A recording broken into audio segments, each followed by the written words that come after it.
Mahatma and family, Asela Abepala Mahatma and family. So, without taking any more time, I would like to respectfully invite you to Bhante, deliver the sermon. Say sadhu 3 times, please. Sadhu. Thank you so very much, Venerable. Very kind of you to invite me to give, speak on Dhamma and to join with you all. And I wish I could be there in person, as always. And but at least we have Zoom, so we give thanks to. We need to give thanks to the engineers who work at Zoom, and I often think of them because when the COVID came, then suddenly they were hit with this massive increase of work, and it must have been really hard for them, but they kept it going. So good on them. So thank you to all the engineers. I also want to, before I begin, express my gratitude to the Baramadigal people of the Darug Nation on whose land I sit. And this land was theirs for thousands of years before the white folk came along. So I pay respects to their elders and to their tradition, and especially to their tradition of looking after and maintaining the land. So, okay, one thing, can I just ask, if it's okay, can you please, if it's possible, can you please put on your camera? And I know that not everybody wants to put on their camera, and that's okay if you don't want to.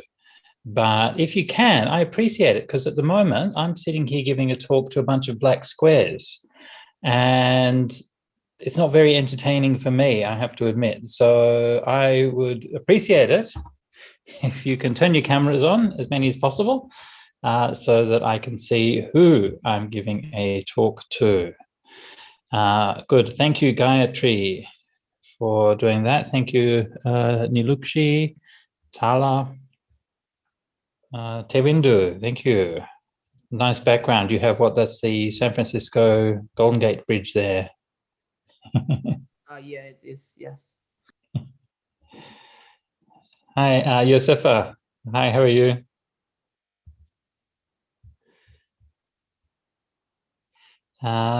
Okay, good. So I can see at least a few of you now, so that's better. All right, so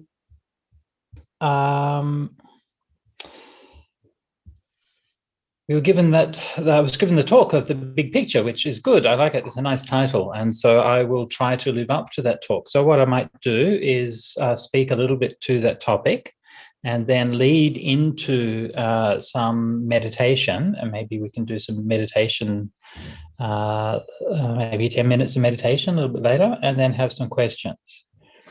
So meanwhile, if you want to put any questions on the chat, then please feel free, and I will try to get to them at the end. So I want to look at the big picture now. So what is the big picture? Well, the big picture is what happens when we look up from our little lives and our little worlds and look towards the horizon, beyond the horizon, look in time and space and other people, and to see what is going on, and to see where do I fit in with that? Where do I fit in with all of those things? So normally in our lives, we go about and we're just concerned with the things that are around us. You see what's in your room, you see the people who are next to you, you see the job that you're supposed to do, the next job that you're supposed to do, and probably, if you're like me, then the excuses that you're making to not do that job. And so our life goes on, and we're concerned about maybe completing the next essay, getting to the next class, maybe watching the next show or having the next call, seeing somebody we like. And you can go on moment by moment, living your life according to just what happens to you. Well, that's okay. It's all right to do that. But at the same time, sometimes it's good to step back and to think of it a bit more broadly. Why am I here? Where is my life going? Where did I come from? Why is everything like this? Where am I going to be in 10 years or 20 years? Or according to Buddhism, where am I going to be maybe in my next life? Or, well, you get the picture. So this is some of the things that I want to try to talk about this evening. Now, I'm sure that most of you know a little bit about the universe and how the universe works. So if we're going to talk about a big picture, let's start really big. Let's start with the universe. So the universe is huge.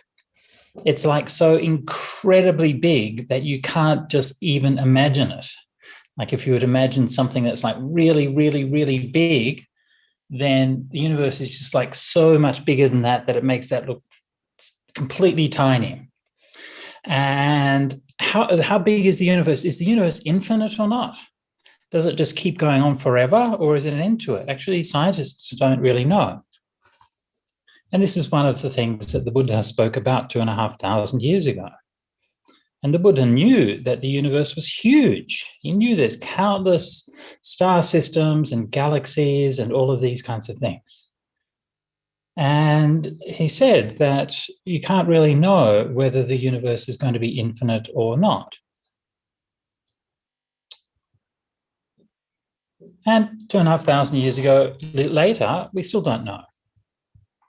But not only is the universe big in size, it's also big in time.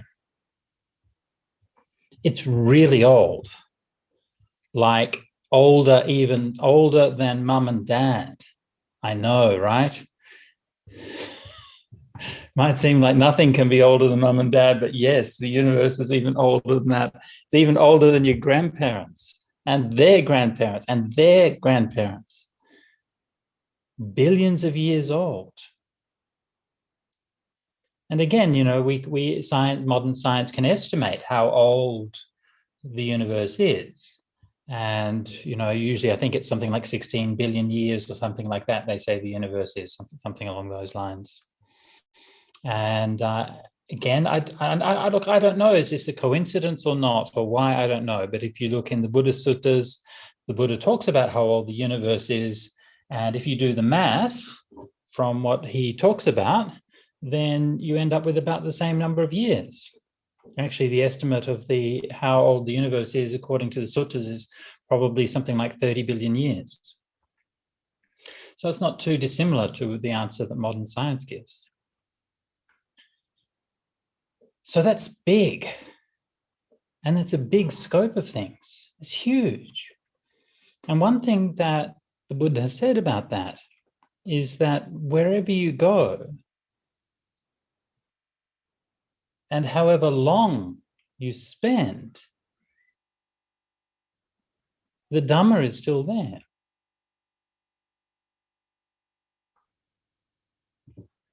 The Dhamma still matters. And that doesn't necessarily mean that there's going to be, when I say Dhamma in this context, I don't necessarily mean Buddhism. Like there might not be Buddhism on other worlds as we know it, but the truths that the Buddha was talking about will still be true. And that's something that's really amazing to think about. So, for example, one of the things that the Buddha talked about was the Four Noble Truths. And he said that when you're alive, then there will always be some suffering to that. You can't help it. It doesn't mean to say that everything is always suffering, but it means that there's always some suffering. Maybe it's the suffering of getting sick. Maybe it's the suffering of getting in an argument with your brother or sister. Maybe it's the suffering of having to finish all that homework and feeling so worried because you don't know if you can do it. Maybe it's the suffering of wanting to live up to the expectations that your parents have for you.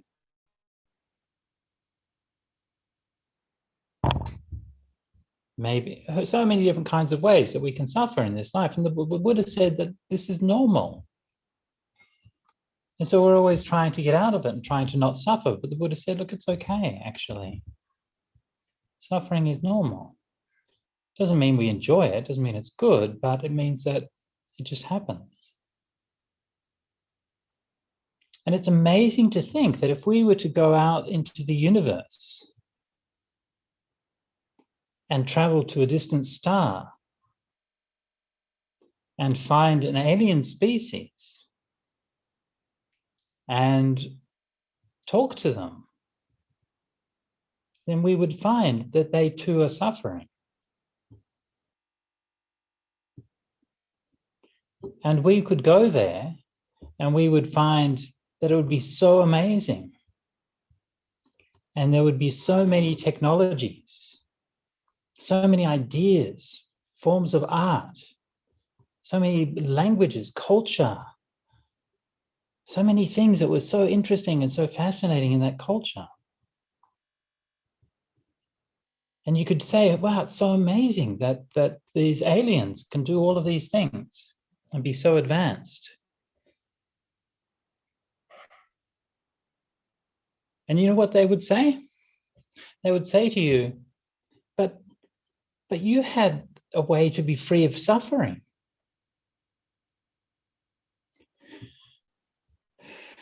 You had that. My goodness, that's so much better than all of this technology we have. It's so much more important than all of these artworks and all of these things that we can do. We never had that. We never had anyone to come and teach us that there was a way to end suffering. And they'd be all like, oh, can we come to Earth so we can come to the Dhamma class? More about that. Or maybe we'll set up a intergalactic hyperlink so we can sort of zoom across there or whatever. Anyway, you get the idea. So what we have here, if you look in the whole world and the whole universe, what we have here is so wonderful and so precious. So I don't know if you think that aliens are true or not. I think most people these days think that aliens are real. Whether they've visited Earth, some people think that aliens have visited Earth. Some people think they haven't. Maybe you can put that in chat. So you can let me know in the chat whether you think that aliens have visited Earth. I'd be interested to know what you think about that. Have aliens visited Earth or not? Now, one day, maybe we'll go and visit them. One day we might travel across the stars. Who knows? Maybe we won't. But see, here's the thing about space. Like, space is very, very cool. And traveling to the stars is very cool. But you know what? Space is really hard, though. It's like freezing cold and full of radiation, and there's no air or gravity or anything like that. It's really hard. And I know, you can have lots of science fiction and things like that that kind of make it look easy. We've got, the Star Wars or whatever, and all of those problems are solved. But actually, it's really difficult to live in space. And if you look even at our own solar system, just our tiny little neighborhood in space. We have the moon, we have Mars, Venus, Jupiter. And none of them are particularly nice places to live. Like the moon doesn't have any atmosphere. You're exposed, you're bombarded with radiation in the daytime, frozen at night. If you go to Venus, it's like hundreds of degrees temperature and raining acid. It's terrible. You go to Jupiter and it's like this frozen ice giant of gas. I mean, all of these things look really nice, but they're not very hospitable. And so in all of the galaxy and all of the planets throughout all of the galaxy, there's only one place that we know that we can actually live. And that's here. Yes, you guessed it. That's good old planet Earth.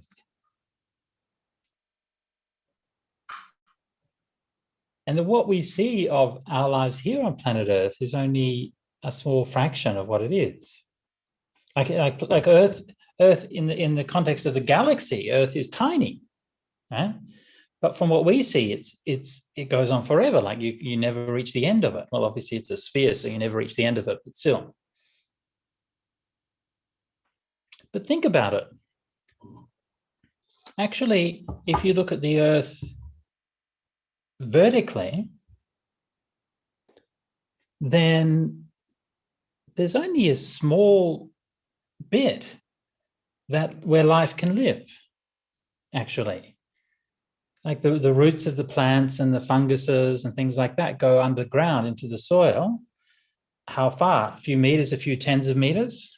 I don't know. I have to ask some of if we've got any friends who are biologists here, they can tell us how far life goes under the earth. If anyone knows the answer to that question, please let us know. A few meters down, that's how far life goes. I mean, maybe further in the oceans. And then a few meters into the air to the tops of the trees, insects flying in the atmosphere, birds flying a bit above there. Not that far. And then the atmosphere runs out. And the atmosphere isn't very thick. And actually, that's it. And in this tiny little bit, you think about like where we live, think about like, say, a bowling ball. And a bowling ball, maybe you kept it in a damp closet for too long. And it's got sort of a thin layer of slime has grown on the outside of the bowling ball. That's it. That's us. That's life on Earth. It's like a thin layer of slime on the outside of the Earth. That's all we've got. This air that we breathe, that's all there is.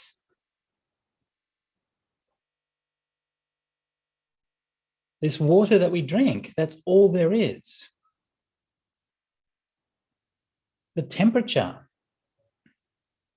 I mean, look, you guys live in Canberra and you probably think it's a bit cold. Fair enough. But still, it's bearable. And most of the universe is not like this. Most of the universe is either really hot, most of it actually is like nearly absolute zero. 99.9% of the universe is just about no temperature at all.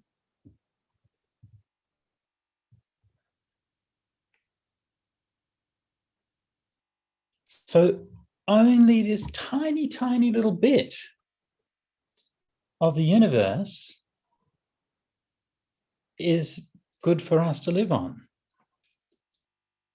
And that changes, of course. And another thing that the Buddha talked about was he talked about how the earth will change. I think it's amazing that he could do this because he didn't have science. He didn't have like archaeology and all of these kinds of sciences that we have today to be able to tell us these things. But he knew, for example, he knew that mountains would erode. And from where he was living, he could look up and see the Himalayan mountains, the biggest mountains in the world.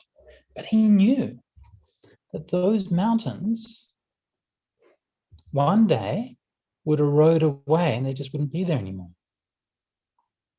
How do you know that? How do you know that mountains will erode? He knew that the ocean, as vast as it is, as deep as it is, just goes on forever. And he knew that that ocean one day would dry up. How did he know that? I don't know. He knew that the world would one day be covered in fire. He knew that one day the earth would be covered in storms, the winds would just howl across the planet, tearing everything up. He saw these things. He spoke about these things 2,500 years ago. And so this is what we mean when we talk about impermanence. So one day this whole universe is going to end. Maybe there'll be another one in the future, who knows? But we do know that this one will definitely come to an end. One day the sun will come to an end. One day this planet will come to an end. And one day you're going to come to an end, believe it or not. Hopefully not for a very long time. But when you look at things in that way and you look at things in that perspective, it just opens up. And for me, it opens up this sense of wonder. Because you see everything that you're doing is within that context. Everything that you're doing is within this vast, vast world, in the past, the present, the future.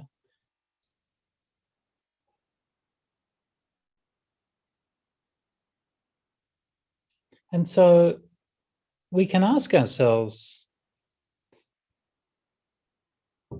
what matters? Like if the universe is so big and if everything's going to end anyway, why does it matter what I do? I mean, fair enough.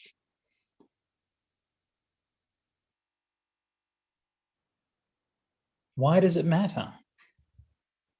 And so this is a question that we're all going to have to find the answer to. And there aren't any easy answers to that. Why does it matter ultimately?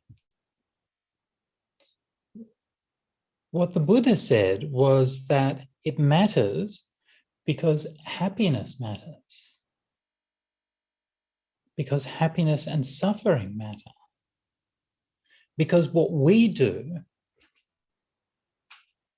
creates happiness for ourselves and happiness for others, or it creates pain for ourselves and pain for others. And that matters. In fact, that's the only thing that matters.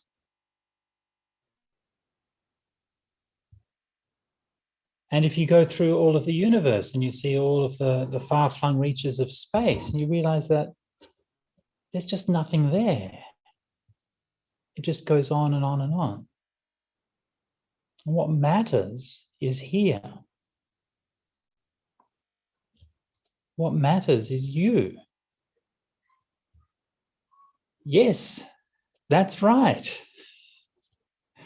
You matter.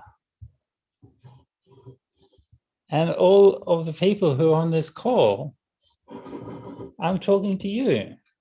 You matter. The choices that you make matter. The life that you live matters. And it matters more than anything else.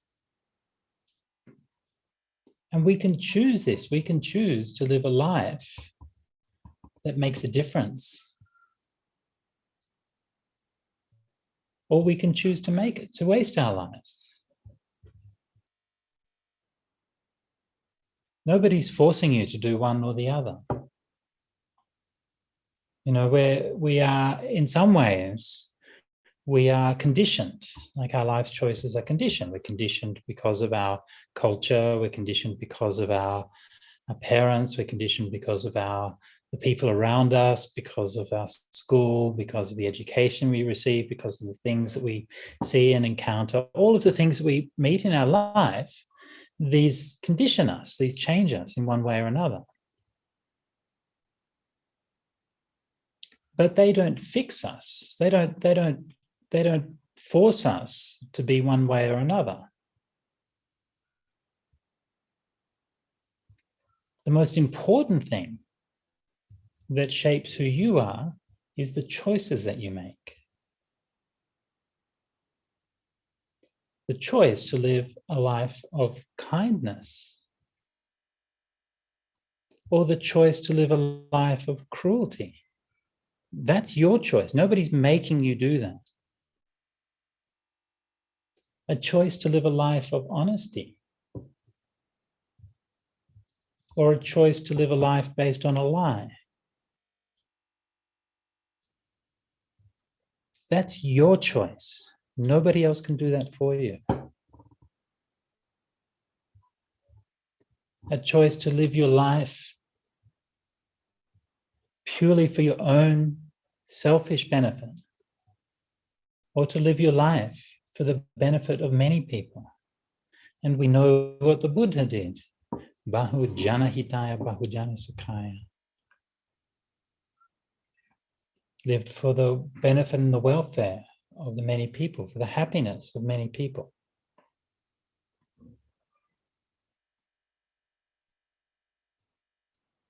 So if we think about our position in the world, think about where we sit, what opportunities we have, then it's really powerful, actually. We live at such a pivotal time, and there's so many things that are changing in the world. I have so many challenges.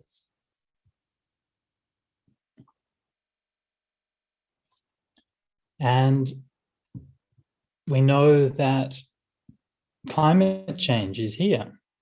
We know that. We've seen so much of our country burn just a couple of years ago. And, just coming back yesterday in the weather, it was just madness. There's hail. I mean, it's springtime in Sydney. It was freezing hail and lashing winds. I mean, the rain, everything. It was just incredible.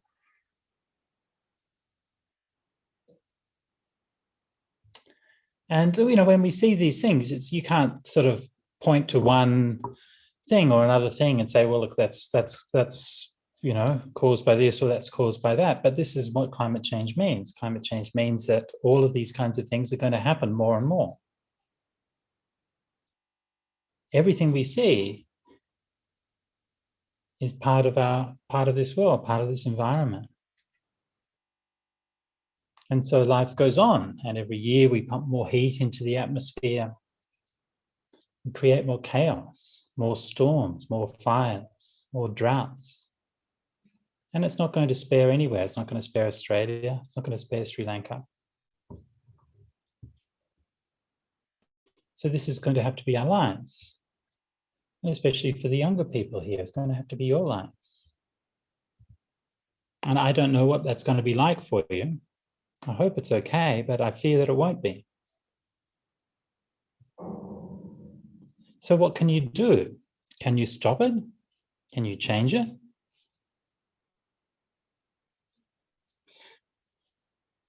What you can do is decide to be a better person. You can decide for yourself, what kind of person do I want to be?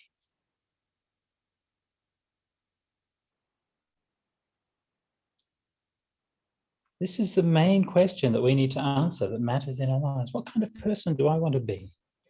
Do I want to be a person who gives up and doesn't care? Do I want to be a person who has compassion, who has love? And what the Buddha said was that we can change. He said, all I'm teaching you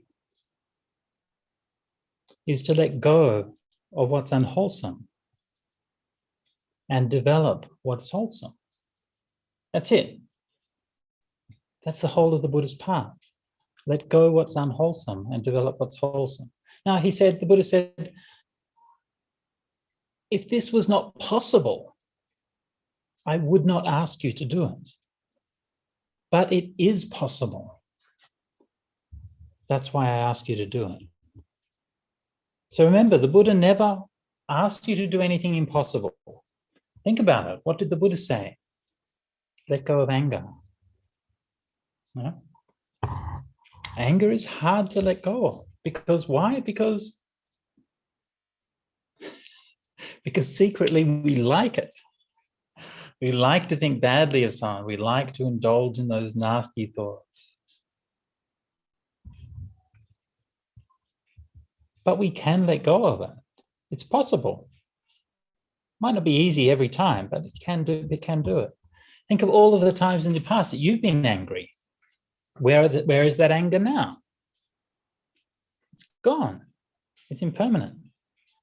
The whole universe is impermanent. Everything, all of the suns and the stars and the galaxies, everything is going to vanish. So surely your anger will also vanish. Such a small thing. So don't let your anger control you. Don't let your greed control you. Don't let your delusion control you.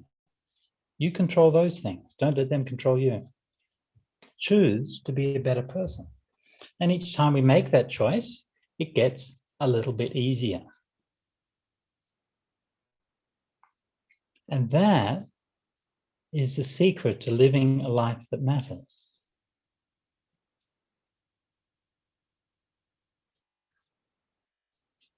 That's the secret, to be able to live a life where you can say, no matter what happens, no matter how your life goes, still, you can look back on your life and you can say to yourself, I tried. I did the best that I could. I'm happy that I lived my life as a good person. That's all that we can ever hope to get from our lives. Okay, so what we might do now is have some meditation. Let's do some meditation. What do you reckon? Yes. Good? Do some meditation? Okay, good. Got a few people giving some thumbs up, so that's good enough for me. So let's do some meditation for maybe 10 minutes, and I'll do some guided meditation on mindfulness of breathing. Okay? So first thing is for meditation, I see a few people sitting straight, so that's good. So when you meditate, you should sit straight. Don't be too sloppy, okay? Like you don't have to get in like a full lotus posture like the Buddha does, but at least sort of sit in a way that's reasonably balanced, because otherwise you won't focus, your mind will just drift, all right? Because your posture tells your mind how to be. Right. So sit alert but reasonably relaxed.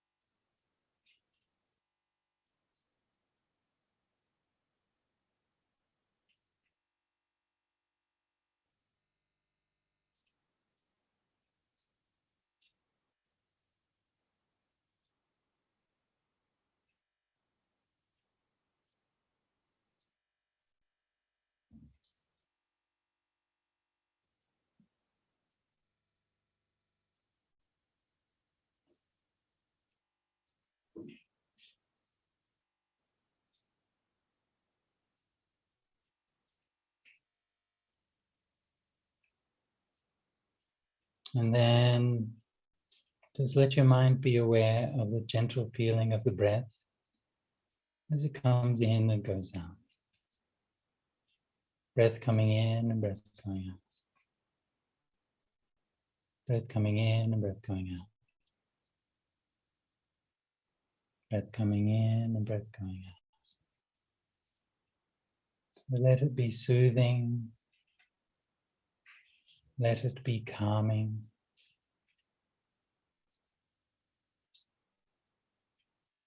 Let it bring peace to you.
And we can just open the eyes and come back to normal.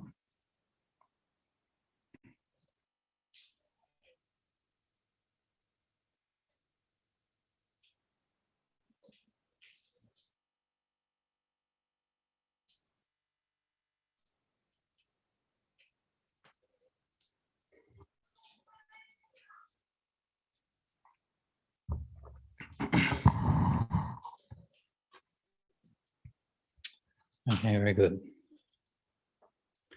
All right, very good. So we're now, by the way, I'm fascinated. There's an image on Tevindu's camera there, and I'm fascinated. It looks like a tiny lawnmower next to a giant cat. Is that right? Is that what it is? Not quite sure what's going on there, but anyway. All right. So let's see. That was my brother who did that. Sorry. Sorry? That was my brother who put that image. Sorry about that. Oh, that's all right. I was just wondering what it was. Sorry about that. Is it really a tiny lawnmower next to a giant cat? Oh yeah, that's it. That's it. That's what it is it? The giant cat next to lawnmower. Okay, fair enough. Okay, very good. All right. So I'm now going to have a look at some questions. So we've got bunches of things in the chat, and I'm going to see if I can answer some of them. I'll see if I can answer all of them before we finish. Okay, very good. Okay, so have aliens visited? So we've got a few answers to this. Ciara says, I don't think so. That seems like a very moderate answer, very cautious answer. Liana Gamage family, no. Situka Kanangara, don't think so. Tevindu says, some aliens could have shapeshifted to be humans, but this is an unlikely scenario. I don't believe that aliens have visited Earth. Yeah, so most people seem to think that aliens have not visited Earth. Shapeshifting aliens? I agree, it does seem kind of unlikely. It's more of a science fiction thing than anything. Now, okay, so see, here's the thing. Personally, I believe that aliens probably exist, and they're probably not too dissimilar to us, all right? By not too dissimilar, I mean kind of carbon-based, humanoid, kind of roughly this size. But you even look among humans, there's a lot of variation in terms of, skin color and height and all of these kinds of things. So obviously they could have a lot of things different, but I don't think you're going to see an alien. For example, I don't think you're going to see an alien that's a fish, that's an intelligent alien that's like a fish. Why? Because you can't start a fire underwater. And if you can't start a fire, you can't build technology. And I don't think you're going to have an alien that's shaped like a snake. Same reason, right? If you're like a snake, how do you build things? You don't have any hands. I mean, obviously there could be alien creatures like this, but they're not going to be intelligent creatures that are building technology that we can talk to them. So I think that if we do encounter aliens, that most likely they will, look something like us. But no, people don't seem to think that they've visited Earth. No, I don't think so. Yasiru says, they probably did visit Earth. They got caught and got sent to Area 51. Okay, possible, yeah.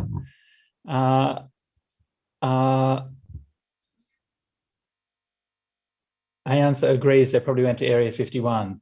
Locus Surya says they haven't visited Earth, but I think that they exist. Coco Goat says the odds of us being the only life form in an infinite galaxy are extremely low. Well, if the galaxy truly was infinite, then I think the probability would be 0. But since we don't know if the galaxy is infinite or not, it's still very, very low. I mean, the problem, though, is the galaxy is huge, right? I mean, sure, there could be plenty of other life, but how far away is it, right? Are we going to have time to go and reach them? Messier said that there's a rare chance that aliens will come to us. It might be in the future. Coco God says, time has no relevance to this topic, or does it? Well, I think it does have a relevance because, like, how long does civilization last?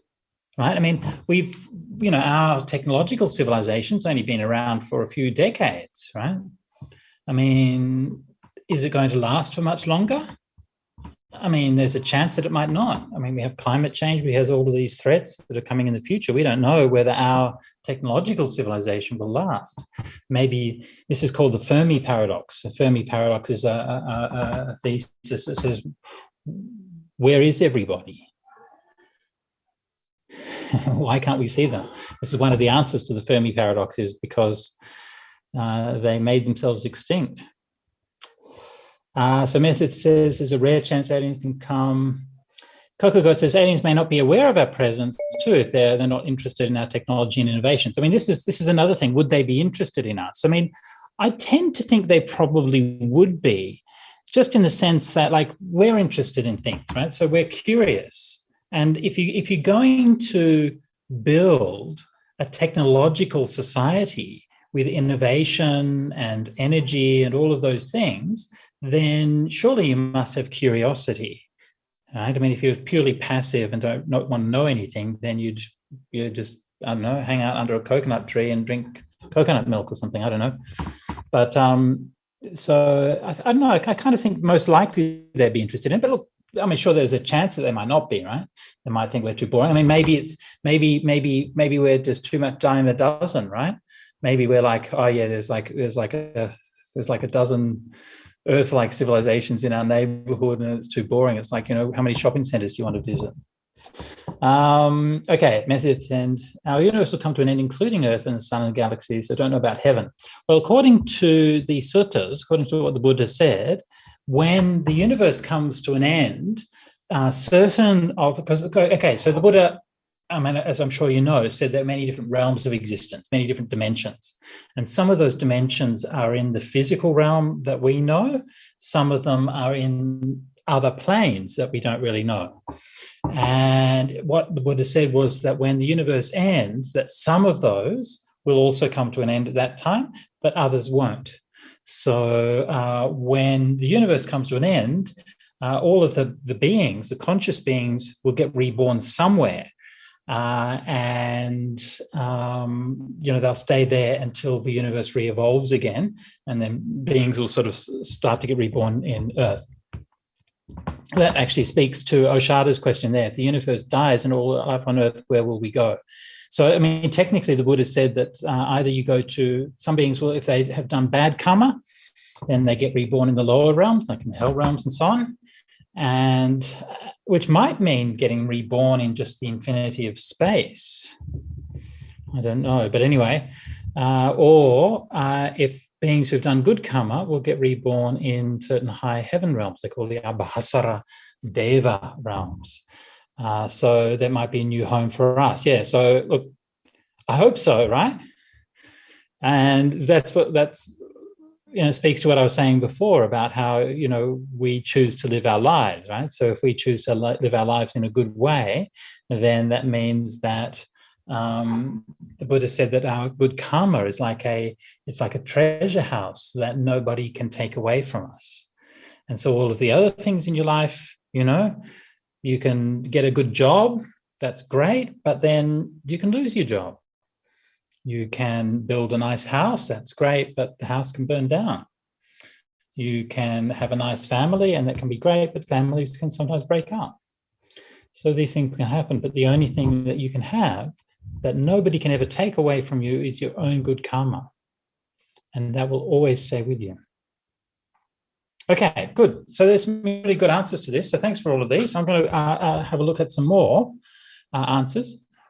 If the universe dies, Lashan says, what if we are the aliens and there are humans on other planets? And Coco Goat says, well, it's all perspective. To them, we are aliens and vice versa, right? Fair enough, right? So to them, we're aliens, right? And of course, this is why I think that they'd be kind of curious about us, right? Just like we're curious about other people, right? So we see people who are living in other countries, other cultures, and it's interesting, right? It's curious to see how different people can live, because it's kind of strange how we can all be human. We're actually all the same, but in different places, people can live in different ways. They can wear different clothes, eat different food. Sometimes they have different values. And so that's something that we can learn, because at the end of the day, we're all human. So one of the things about that, and what I was saying before, that like whenever there are aliens, they'll always want something, right? It doesn't matter if you've got horns on your head, if you have green scaly skin or anything like that. It doesn't really matter. You're still going to want something. And if you want something, that's what the Buddha said is craving, and that's what leads to suffering. I mean, I think like in science fiction and movies and things like that, they very often depict aliens as being sort of, threatening and so on, which, they may be, it's possible.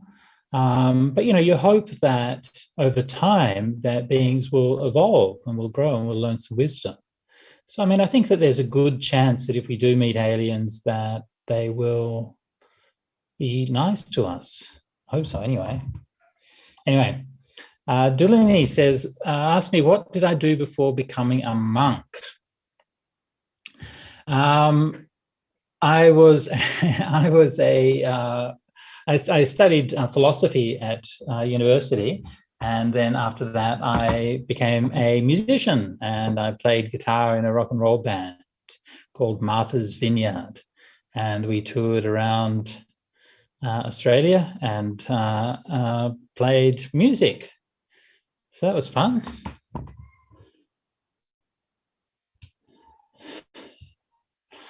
Okay. Mesith says we can fly off in a spaceship when the sun dies to escape. That's very optimistic.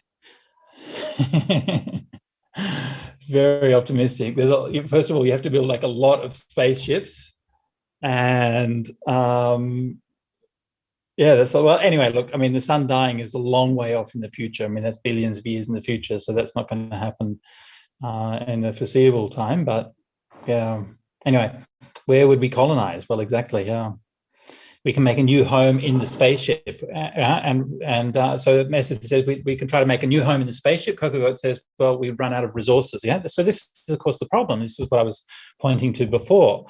Like sometimes people do think that, maybe if we ruin the Earth with climate change and pollution and extinction and all of these kinds of things, then we can go somewhere else. We can go to Mars and terraform Mars, and we can go to the stars and things like that. But it's just crazy talk. I mean, all of these places are so much worse than the Earth. Like, I mean, look, in case you hadn't noticed, I'm an old science fiction geek. I mean, I love space and space exploration, all of these things. I think it's very exciting, and it's really fascinating. But realistically, we're not going to be colonizing anywhere. I mean, there'll be some scientific exploration and so on, but to actually live in those places is like really, really hard. There was a really nice article about that I read a little while ago by someone who works at NASA, and they said the thing you have to understand about space is that space, every time you're in space, it's trying really, really hard to kill you. Anything that goes wrong, and then it will have you. And it's just really, really hard to get anything done and to do anything in space because it's such an incredibly harsh environment. So this is the thing, like exploring space and stuff like that. I love it, but our home is here. And this home is so much more beautiful than anywhere that we've seen around the world. And all of the life we've seen from the insects and the yabbies and the fish and the flies and I mean, it's just amazing. We've never seen anything, we've never seen any life as fascinating as a fly in space. Not even that good, not even as good as a fly. Yeah. Anyway, okay. Citrica asks, if the universe dies and all life on Earth, we wouldn't technically be alive because we are life on Earth. Well, okay, logically, yes, okay. If life on Earth dies, but we could be alive somewhere else, right? So, I mean, this depends whether you believe in rebirth or not, right? So the Buddha talked a lot about rebirth, but, the Buddha didn't tell you had to, just believe everything because he said it, right? And he wanted you to find out and to know the answer for yourself. So, I mean, I think that rebirth is probably true, and we probably will get reborn somewhere else. I don't know exactly where that is, And I don't know exactly how that's going to happen. But I do believe that where we get reborn depends on how we live our life here. That's what makes sense to me. Okay, Sayara asks, or says, should our most important goal in life to be enter the path of nirvana in this life, or the three most important things we can do every day to achieve this? You want three things to achieve that? Sila, Samadhi, Panya. That's an easy one, Sayara. You should have known I'd have an easy answer for that one. Sila, keeping precepts. Samadhi, doing some meditation. Panya, develop your wisdom and your understanding. Three most important things you can do every day to do this. And that is how amazing the Buddha's path is, because he pointed to Nibbana, the ending of suffering, the most precious thing in the whole universe. And he said that you can get there by doing these three simple things. Number one, keep your precepts, live a good life, don't hurt anyone, be kind. Number two, meditate, find peace of mind. And number three, develop your wisdom. All of us can do that. That means all of us can get enlightened. Massive said we were monkeys before, then we evolved to humans. Well, I'm not sure if we were technically monkeys, but yeah, sure, we were evolved from other species. Again, interestingly enough, the Buddha in the suttas talks about like a theory of evolution. The theory of evolution that talks about in the suttas is not quite the same as the way they teach evolution these days, but it still has that basic idea, which is that we change. We're not always the same. So what humanity is always changing. What did the alien want when they left the monolith on Earth for us? I'm not sure exactly which monolith you want, but you might be the most famous monolith that I can recall is the one in the film 2001, A Space Odyssey, where there was a monolith left for, 2001, there you go. So I managed to guess what you're asking. What did the aliens want? My interpretation of that is what they wanted was for us to evolve, and that they were intervening at certain crucial points in human history to push us to a new level of evolution. And so the monolith appears at 2 points in that movie. One point is when we learned how to use tools, and that's when we evolved from being like sort of pre-human, sort of ape-like creatures. We learned to use tools, and that was like a physical evolution. And then now they're intervening again, and it's a mental and a spiritual evolution. So they're wanting us to evolve to the next level of humanity, to become more conscious. That's what I think anyway. All right. Mersith again says, we can find another planet and we can make 10,000 huge buckets, okay, to pour on the planet. And then we can make grass on the planet, maybe buckets of sand, I think, and then build grass there, and then build buildings on the planet by bringing metal and wood and other stuff. Right. We can, yes, we can do all of those things. That's called terraforming. So it's an idea that they've talked about in science fiction and so on for a long time. So yeah, to transform other planets to make them livable. And technically in some cases, sure, it can possibly be done. But like super hard, right? I mean, you think about it, we can't even stop chopping down our own forests. I mean, that's pretty simple, right? You'd think to just not chop down trees would be easy. But we haven't solved that problem yet. We haven't solved the problem that, we're still burning fossil fuels.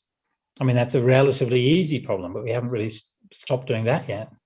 And so terraforming is a lot harder than those things. Yeah. Okay, what about oxygen? So again, developing oxygen, water, all of those things on the planets that's what happened. That's a long way off. I mean, realistically, if we were going to do that, the way you do it would be with what they call von Neumann machines. So a von Neumann machine is basically a drone that can build a copy of itself. And so you send these drones out all over the place, and they arrive at new solar systems, and then they mine there, build new copies of themselves, and then go further and further and further out. And then they can do the terraforming, make new robots that can do the terraforming and make places ready for us. So that's how you do it.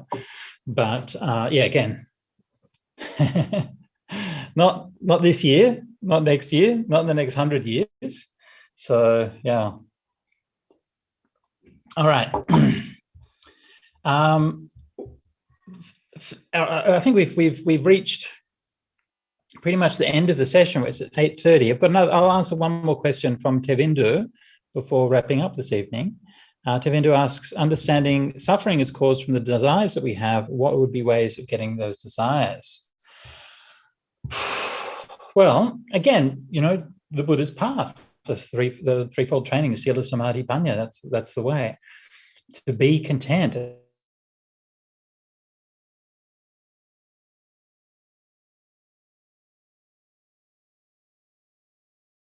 Everybody is trying to fool you all the time. When you're online, if you're on social media, if you're watching telly, if you're walking down the street, every time you're seeing advertising, particularly advertising, it's always trying to sell you something.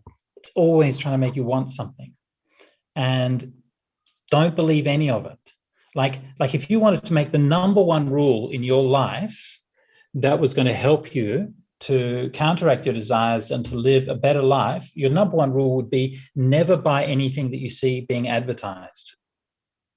Just make it a rule. If you see it advertised, no, I'm never going to buy that. And then life becomes so much simpler. Like I'm a monk. I've been a monk for so many years, Like if I go to, I don't go to shopping malls very often, but if I do go to one, I'm like, okay, but I'm not interested in anything. I'm not being tempted to go into this shop or that shop. I'm not thinking, the new range of shoes is out. I can go and check that out. Oh, the fall colors are here. Oh, look, there's this new kind of thing I'm going to get. It just doesn't occur to me. I've got no interest in those things. I live a good life. I have the things that I want. And even I live as a monk, but living as a monk in Australia, I have a nice computer. I have a nice flat to live in with hot water. It's a luxury life, really.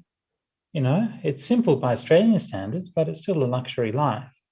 And I don't want anything. And people, as a monk, people ask me all the time, what do you want? Please tell us, Bhante, is there anything that you want? And I was like, oh. I'm good. I got everything that I want. So that's something that's really powerful. And that doesn't mean that you don't enjoy things. It doesn't mean you can't have things or enjoy them. But it means that you do it because you want to, not because you've been fooled by some advertisement or some marketing person. You live the life that matters to you. That's the important thing. All right. So I think we've probably reached the end of the session. And we should wrap up. And I'm not sure if Venerable is going to come back and finish up the session this evening, but I'll just wrap it up meanwhile. And I'll just do that by just saying thank you to everybody for coming. I really appreciate it. I really love to see you all and to have a chance to share some Dhamma with you. I will look forward very much to the chance to coming back to Canberra. I don't know when, maybe next year, who knows, and seeing you all in person. And I just want you to know that, we're all going through these difficult times and so on, but it will come to an end. And impermanence is one of those things, both good things and bad things it applies to. So this is why we need a bit of equanimity. But while we're here, just put a little bit of extra effort to looking out for each other. For looking out for mum and dad, looking out for your sisters, for your brothers, looking out for your family, looking out for your neighbours, for your friends. Because, maybe you're going through some, stress or some worry. Maybe at the end of the year, exams are coming up or whatever. Maybe you've got problems at school or whatever. But, just look out for each other. If you need help for yourself, then ask. Don't be afraid to ask. And if you see anybody who's going through a difficult time or whatever, then just don't be afraid. Don't be shy to just sort of just reach out to them and say, look, how's it going? Because each of us has, like I said, we have that choice. How do we want to live our life? And we can live our life to help everybody else. And that's a pretty good way to live your life. All right. Okay, I'm going to wrap up there. Thank you once more, everybody, for coming. And hopefully I will see you again. Be happy and be safe. Oh, Venerable's coming back. Yes, Bhante. You want to wrap up? Yeah. But it was a great session for actually, I think, especially for youngest. I also learned something from that. I would like to thank you very much for your presentation. We appreciate your time spent on us from your busy schedule to address our community. May you be well and happy with the blessings of Triple Gem Bhante. Thank you once again. Sadhu, sadhu, sadhu. Okay, bye-bye. Bye.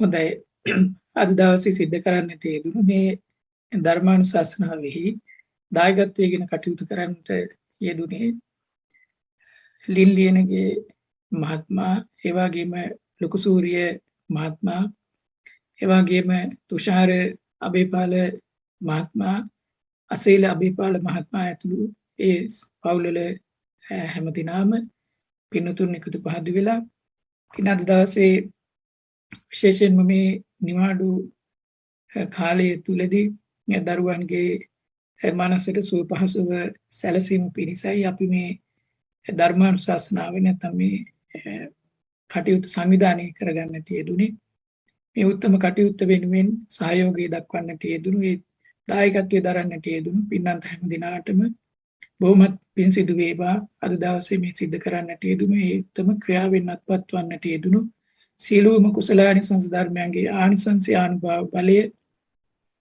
එයතෝ ප්‍රාර්ථනා කරන විදියට විශේෂයෙන්ම උපන් දිනයේ යෙදී තිබුණු ලොකු සූරිය මහත්මයාට නකේෂා දියණිය ඇතුළු ඒ හැම දිනාටම දායකත්වයේ දරන්නට යෙදුණු හැම දිනාටමත් ඒ පවුල්වල මව්දිමව්පියන් ඇතුළු හැම දිනාටමත් ආශිර්වාදයක්ම වේවා එයත්ගේ ජීවිතවල පැමිණ තිබෙන දුක්ඛම් කටළු හිරිහැර බාධා පීඩා තිබේ නම් ඒ සියල්ලක්ම පහවෙත්වා කායික ශක්තිය මානසික සුවපත් භාවය නිදුක් නිරෝගී භාවය චිර ජීවනය සිත සාන්තියම සතුරු සෞභාග්‍යම ජීවිතවල පිරේවා සියලු දෙවියෝ මේ යහපත් පින් අනුමෝදන් වනු ලබත්වා පින් අනුමෝදන් වන්නා වූ දෙවියන්ටත් ධර්මාවබෝධයේ පිණිස මේ සියලු පින්කම් හේතු වාසනා කරගනිත්වා ලින් ලියනගේ මහත්මයාගේ නමින් ලොකු සූරිය මහත්මයාගේ නමින් ඒ වගේම තුෂාර අබේපාල මහත්මයාගේ නමින් ඒ වගේම අසීල අබේපාල මහත්මයාගේ නමින් ඇතුළු ඒ පවුල්වල හැම දිනාගේම නමිනුත්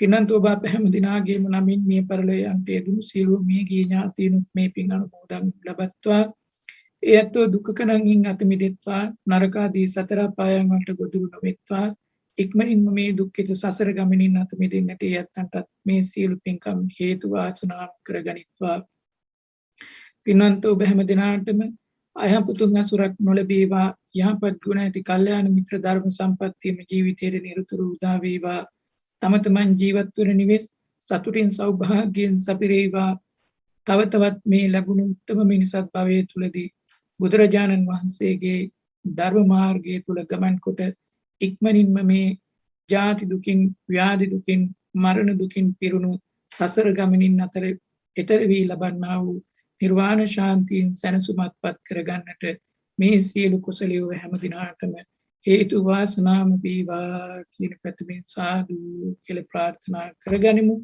එසේ ප්‍රාර්ථනා කරමින් එක්ව ගාථාවන් කියවමු. එතාවතාච අම්මේහි සම්පදං පුඤ්ඤ සම්පදං සබ්බේ දේවා අනුමෝදන්තු සබ්බ සම්පත්ති සිද්ධියා සබ්බේ භූතානුමෝදන්තු සබ්බ සම්පත්ති සිද්ධියා සබ්බේ සත්තානුමෝදන්තු සබ්බ සම්පත්ති සිද්ධියා ඉදම්මේ ඥාතීනං හෝතු සුඛිතා හුන්තු ඥාතයෝ ඉදම්මේ ඥාතීනං හෝතු සුඛිතා හුන්තු ඥාතයෝ ඉදම්මේ ඥාතීනං හෝතු සුඛිතා හුන්තු ඥාතයෝ Imina punya kammena mame bala samagamo satan samagamo tu yava nibbana pattiya idamme punyang asavakkayavamutu sabba dukkha pamuncatu. මේ යහපත් සන්ධ්‍යාව තුළදී ඔබගේ සිත් සතන් තුළ ගොඩනැගුණු යහපත් මනෝභාවයන් තව තවත් ආරක්ෂා කරගෙන ඔබගේ සිත් සතන් නිවී සැනසී පහන් වේවා සුවපත් වේවා කියන මෙත් සිතින් යුතුව ආශිර්වාද කරනෝම වන්දනා කරගන්න. අභිවාදන සීලිස නිච්ඡං වද්ධාපචායිනෝ චත්තාරෝ ධම්මා වඩ්ඩන්තේ ආයුවන්නෝ සුඛං බලං ආයුරාෝග්‍ය සම්පatti සග්ග සම්පatti මේවච අතෝ නිපාන සම්පatti ඉමිනාතේ සමිච්ඡතු. හොඳයි.